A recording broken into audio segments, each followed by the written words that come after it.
네, 그럼 정치부 임종빈 기자와 내일 판세 그리고 선거 치른 이후까지 전망해 보겠습니다. 임 기자, 이 가장 최근 여론조사에서는 여당이 우세했던 걸로 기억합니다.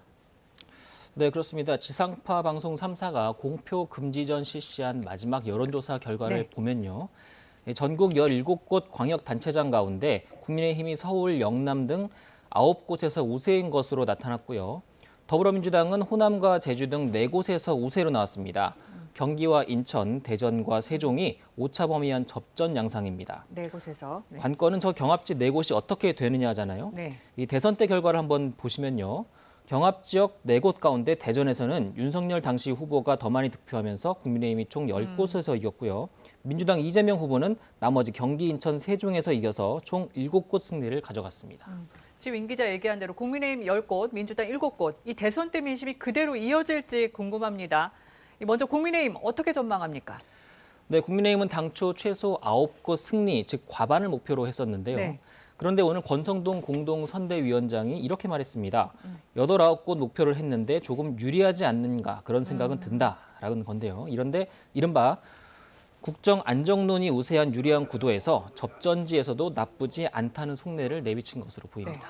네. 반면에 민주당은 목표를 좀 낮춰 잡은 것 같기도 한데 어떻습니까?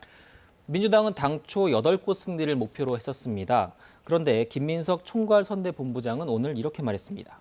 대여섯 군데에서 이기면 굉장한 선방이 될 것 같다.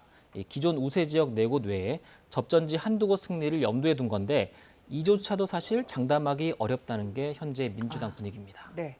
그리고 함께 치러지는 국회의원 보궐선거도 이 무게감 있는 후보들이 등판하면서 관심이 크죠? 네, 원래 의석수는 국민의힘 4곳 그리고 민주당이 3곳이었거든요. 네. 그래서 상대 의석을 한 석이라도 뺏어 오느냐가 관건입니다.